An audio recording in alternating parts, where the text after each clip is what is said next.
Hey guys, so we are moving on from learning specifically about the Great Depression to now moving on to what is going to be known as the New Deal.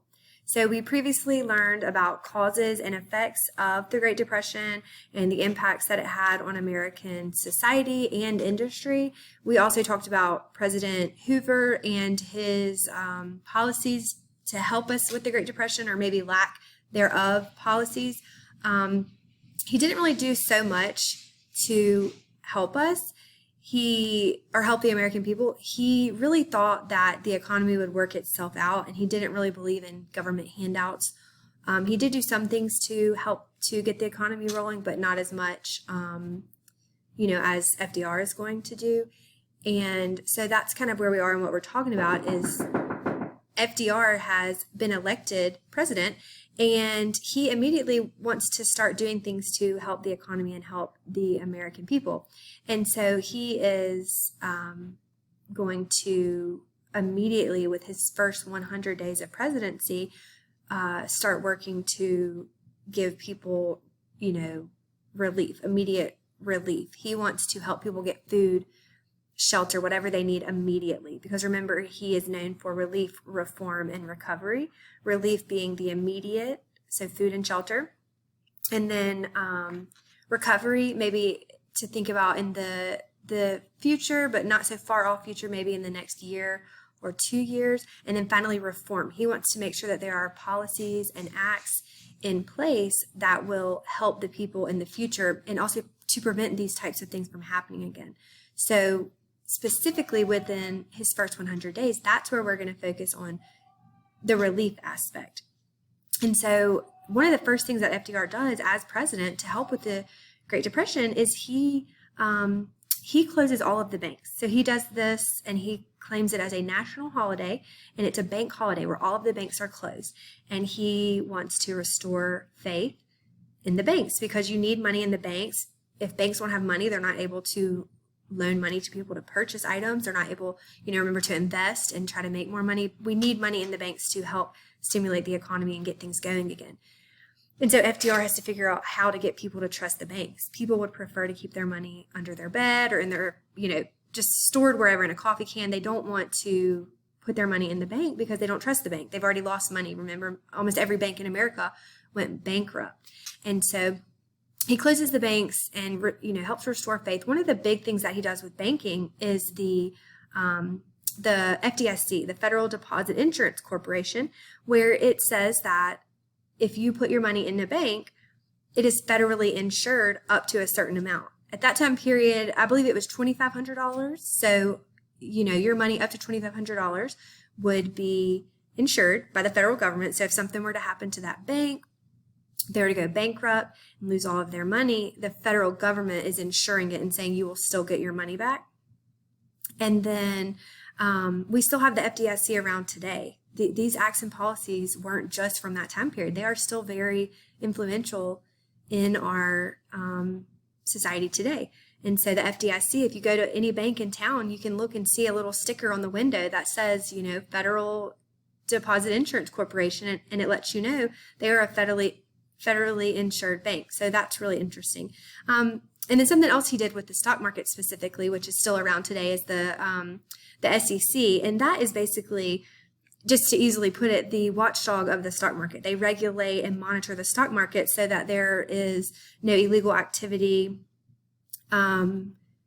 trading, insider trading, different things. They just kind of watch over the stock market, and they are still around today. FDR did a lot of things. He was really impactful. He didn't necessarily get us out of the Great Depression. That's important to note. He did do a lot of things to stimulate the economy and get people, food on the table and some work. But what's really going to get us out of the Great Depression is when World War II happens and we start being able to produce goods to send overseas for that war. So that's important. So relief, recovery, and reform. Make sure you know those three with FDR.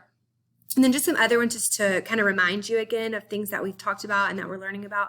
The CCC, the Civilian Conservation Corps, that's really cool because it gives jobs to boys that are age 18 through 25, and they are essentially, I think of them like Boy Scouts. They go out into the wilderness and plant trees, clean up parks, different areas. They help with soil erosion. They do anything that they can out there. And they sleep in tents. That's why I think of them as Boy Scouts.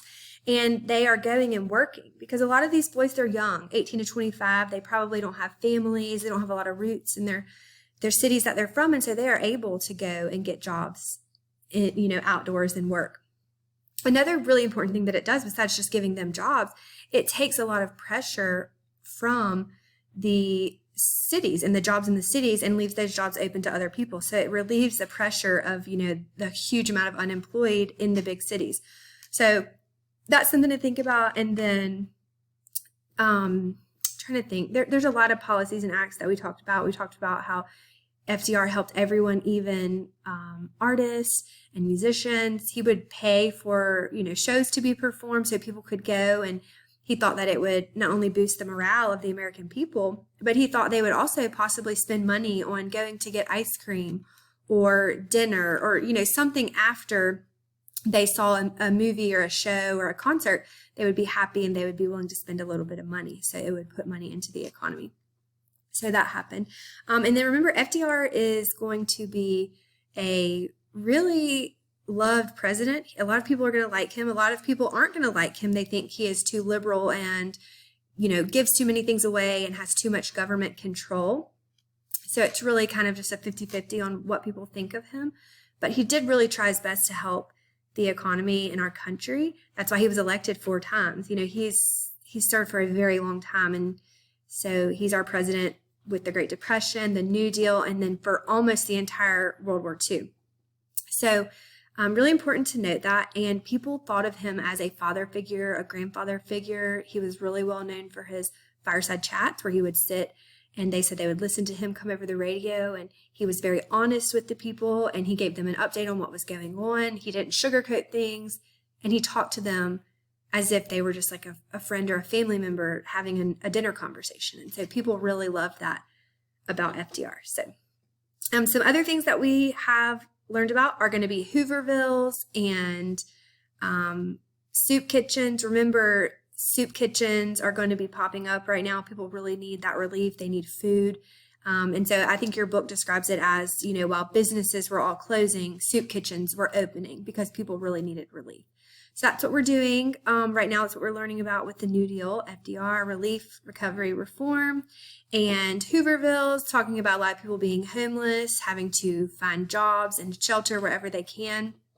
And so that's what we're working on. We're going to keep focusing on specific policies, programs, acts of the New Deal and with FDR. And then we are going to move into World War II. So stay tuned.